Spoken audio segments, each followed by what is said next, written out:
Hello， 大家好，我是皮皮。最近呀，这个恒大的债务危机在网络上是一直不停的发酵，很多小伙伴呢也留言跟我说让我聊一聊恒大。那我们今天就聊一聊恒大的问题。现在美国的各大媒体呀，头版头条也都是恒大了，他们都担心呢，这个恒大的破产会转化成一个全球性的危机。连当时著名大战华尔街的 WSB 呢，现在也有了一个专门的恒大讨论板块。召集这个所有的散户做空中国的房地产。我把这个 WSB 的这个讨论的链接放在视频下面的评论区，如果你们感兴趣的话，可以看一看这些美国人是怎么分析恒大这个事儿的。那么我们今天这个视频呢，就聊一聊这个债务危机具体是怎么形成的，接下来大概会怎么发展，中国政府会不会出手相救呢？从这个2021年8月份开始啊，中国的房地产一哥恒大集团的资金危机就已经发展到了不可收拾的地步。9月初呢，恒大是宣布自9月8日起，旗下的这个恒大财富的多款理财产品就停止兑付了。9月10号，来自全国的这些投资人都聚集到位于深圳后海的恒大总部进行抗议。这些愤怒的投资人呢，很多都是恒大自己的客人，受到这个15%甚至更高的年收益率的诱惑。出于对恒大集团的实力的信任呢，就投入了自己的血汗钱。更有甚者呢，这些债主中还有很多都是恒大自己的员工，受到公司残酷的 KPI 的考核，投入了自己的积蓄。很多人呢，还是因此背上了贷款。而在这整个过程中呀，就刚刚还在7·1党的生日上过中国党庆观礼台的许老板，还有他身边的高管，甚至包括自己的老婆，都发扬了这个让领导先走的精神，用普通投资者的钱提前兑付了自己投入的资金，更是引发了全社会的愤怒。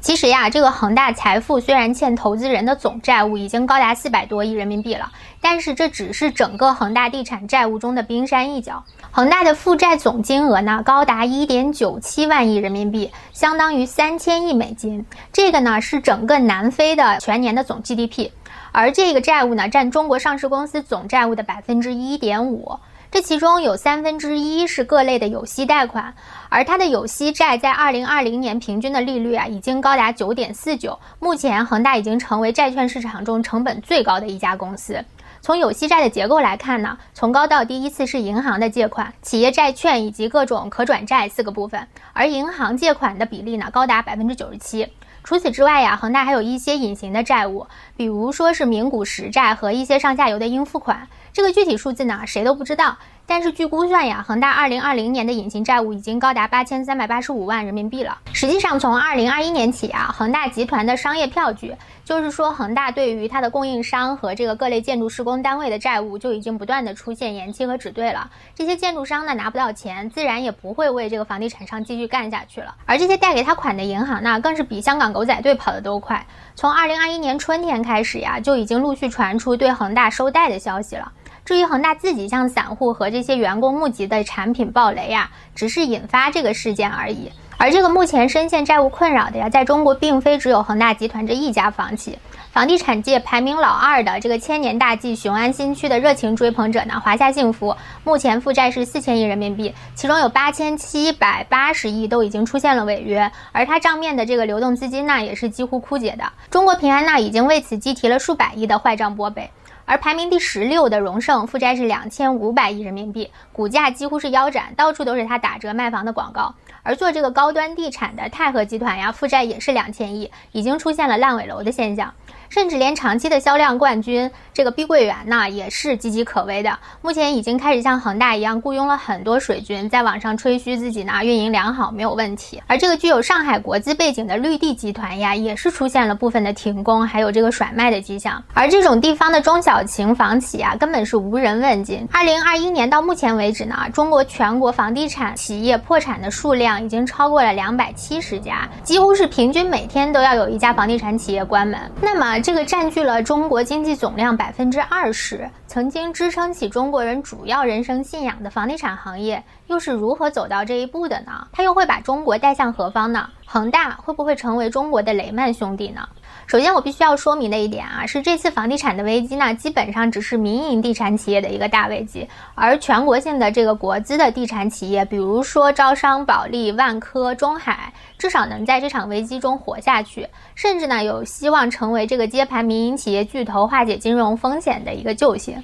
我们首先来介绍一下像恒大这样的民营地产企业是如何成长成像现在这种体量非常庞大，足以撼动中国经济的灰犀牛的。民营地产巨头的疯狂扩张呢，是起自于2015年股灾之后推出的2大政策，一个是涨价去库存，另外一个是棚改货币化。这个第一个政策呢，是在地产上的表现，就是各地政府呀，尤其是这些1、2线城市的政府，以调控为名义，就是大幅度的压缩土地的供给。你想啊，这个面粉的价格高了，这个面包的价格自然也就是屡创新高。而与此同时呢，是越来越严苛的这个限购政策，似乎就是在制造一种这种资源非常紧缺的预期，使得民众呢更加争先恐后的入市了。至于棚改货币化这个政策呀，则是给那些人口流出、经济不振的3、4线城市的楼市放了一个重磅的炸弹。国家呢是印出了天量的资金，以这个旧区改造、新区开发的名义涌入这些地区本来应该就是一滩死水的房地产市场，在这些小城镇里面呢发展出惊人面积的新区，最后呢也都变成了鬼城。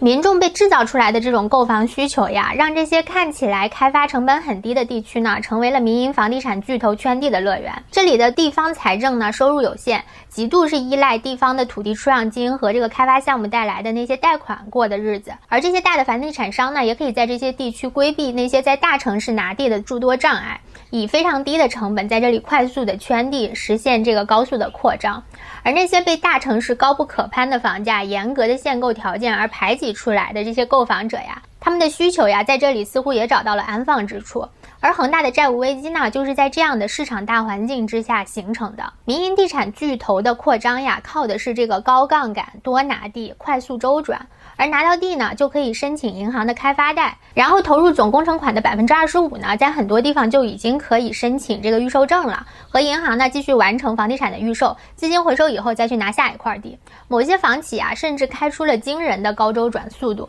比如说碧桂园有一些项目就曾经要求是1天出图3个月回款。这种不科学的发展速度呀，引发了很多工程事件。这个建筑质量的问题呢，也是当时一度成为人们热议的话题。而伴随着这些房地产企业疯狂拿地进程的呀，是这些企业资产负债率的扶摇直上。很多房地产企业100%的负债都已经是小儿科了，比的就是谁更能欠钱。之前住建部颁发的房地产企业资金监测和融资管理规定，也就是大家说的3条红线啊，其中是房地产剔除预收款之后的资金负债率不得超过70%，第二就是房企的净负债率不得大于100%，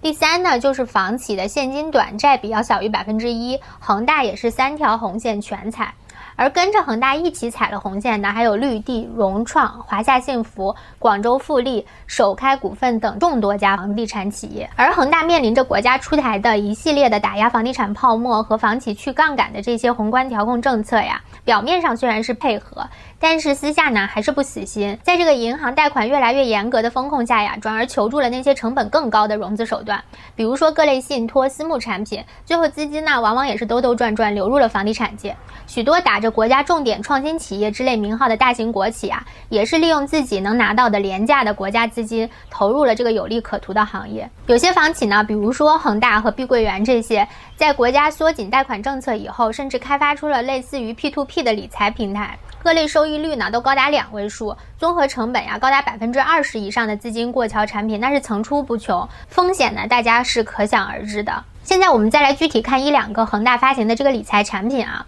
根据恒大财富管理公司推介书显示啊，恒大的这个理财产品就是用来给恒大集团的上下游合作企业来提供融资贷款的。如果他们一旦还不了钱呢，恒大要负责兑现。在恒大担保的一款名为恒银民锦的定向融资计划的产品合同中，也提到了这个担保方恒大互联网金融服务深圳有限公司为这个产品的发行人呢，如果未按照产品认购协议中约定足额向投资人兑付产品预期收益和本金，提供不可撤销的连带责任保证担保。而早在这个中国人民银行中国银监会2018年发布的关于规范金融机构资产管理业务的指导意见中呀，就已经明确的规定了，不得通过这些直接或者间接的方式呢进行保底保收益。因此实践中呀，如果有此类这种差额补足交易的安排，其实已经面临着合规性的风险了。所以说呀，很多买了这些理财产品的老百姓呢，很有可能最后即便是打官司也胜不了诉，拿不到钱的。据一位这个恒大财富业务人士解释称呀，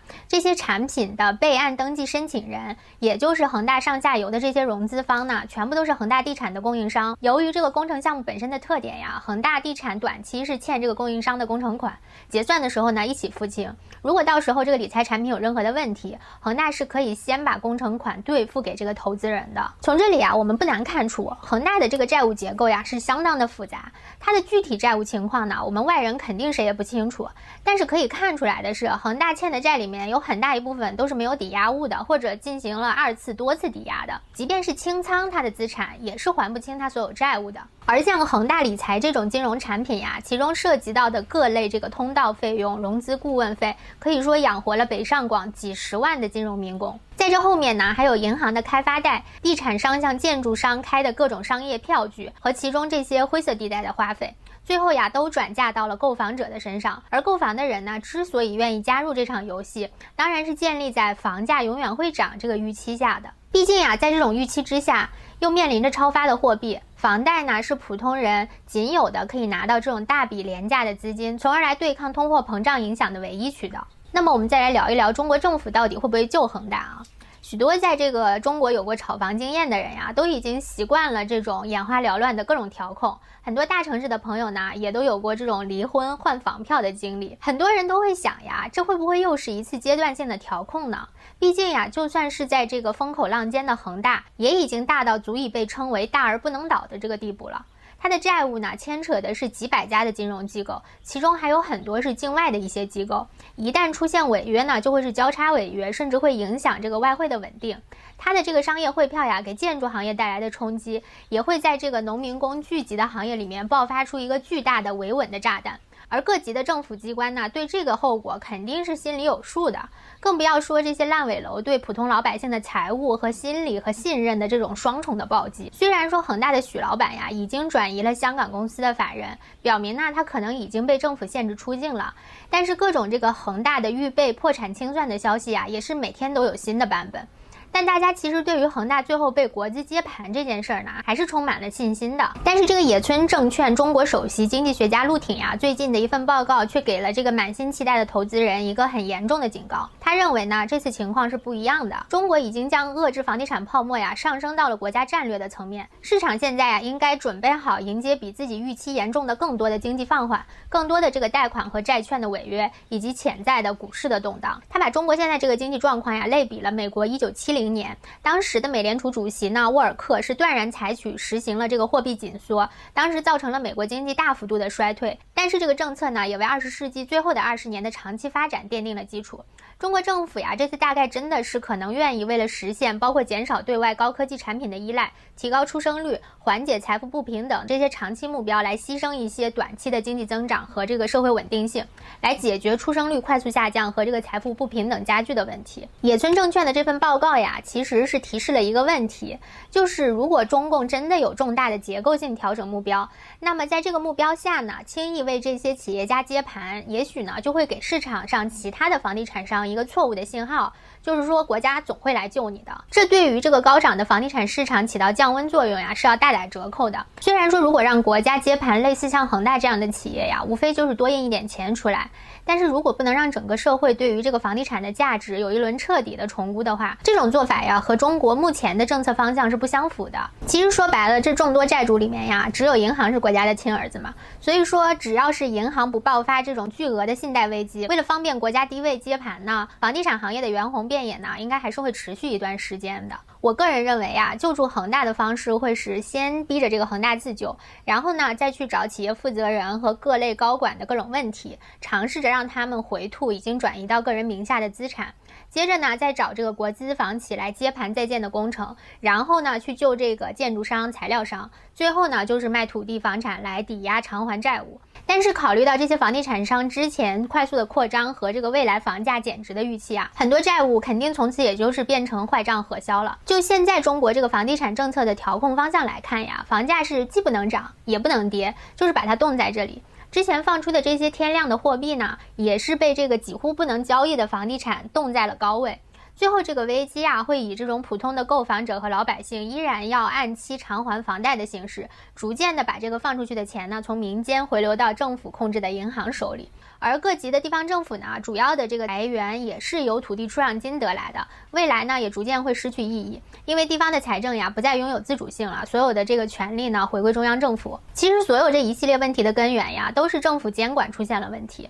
那么为什么之前不管，这出了问题又来各种限制、各种调控呢？因为之前赚钱赚太多、赚太快了嘛。中国是这样，美国也是这样的。但是因为有了美国2008年次贷危机的前车之鉴呀，我认为中国政府这次应该不会任由事态发展到这种不可挽回的地步。但是恒大引发的这场房地产市场的危机啊，我想政府应该也不会轻易的去印钱来救市。这些民营房企呢，一定是得先把血流干了，才会被国企肢解然后接管的。恒大的问题我们今天就先讨论到这儿。如果观众朋友对于恒大有什么意见和看法呢，都欢迎你在我视频下方的评论区留言，跟我一起来交流。那么我们下期节目再见吧，大家拜拜。